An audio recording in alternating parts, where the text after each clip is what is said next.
going to war. It put me, it was like fate that I joined, because I always wanted to be part of something that was worthwhile, that meant something to me. Up to that point, it was just like, it was a means to an end for me to keep up with the technology. It was a means to an end for me to travel and be able to build my portfolio. But from that point on, I was very focused on my interest in the Navy was my focal point. And that drove me into the rest of my career. I mean, I have been on every platform ship in the Navy, every single one of them, for more than a day. You know, when I would go with EOD groups, I went out with them.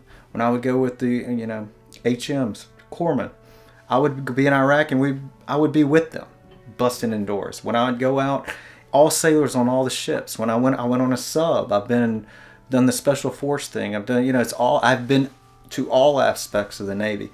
And in my 14 years, I feel like I had 3 careers. And, you know, all of this is why at the very end of my career, I'm a little bit disgruntled, because I know I've done so much.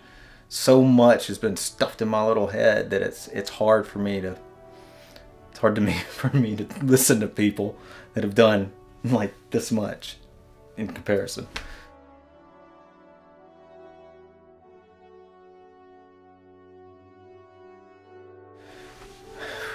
Well, I'll tell you, I felt like, and it's really weird because I was ready to get out. I felt like I'd done all I could do. I went to the peak of everything by the photography I'd just done, and I had a great portfolio, and I was ready to get out, you know, and ready to attempt photography again.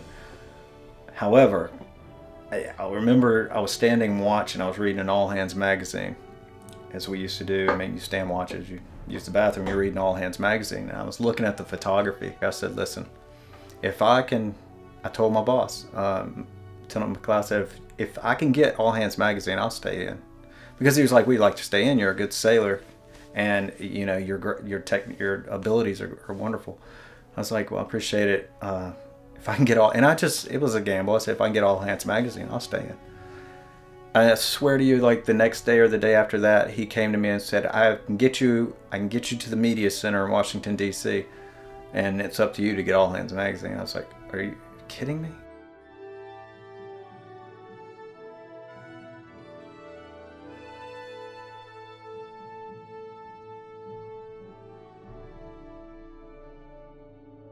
It relit the flame, and coming back to DC, I'm coming to DC, which is a place I'd always wanted to go. I love history, and I felt like, oh my gosh, that's it, DC.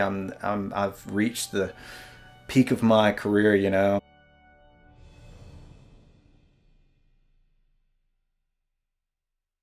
When I went to Washington DC and I started with the Naval Media Center, I was first put. They didn't know. They knew who I was, but they didn't. You know, just my peers don't have control over putting someone just because of their skill level and the department they want. So I went. First thing I did was I was in video department, and little did they know I have a, you know, that's my background. I know video. I used to carry beta cameras around the country. I remember Bob Houlihan, who was pretty much the photo editor for All Hands Magazine, and it was within a week or two of working in the video department before he said, I want you, you're coming over, I don't care what they say.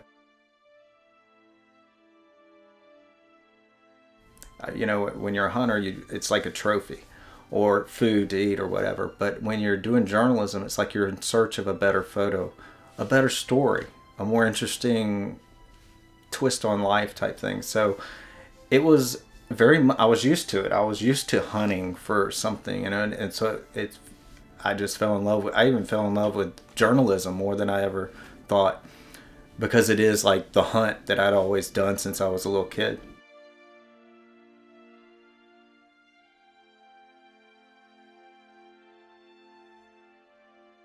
Some of the most scary times I ever had were the first 2 years in 2003 when the fall of Fallujah went down. I came in right after it, but it was still pretty bad. And I got the first photos that they had seen.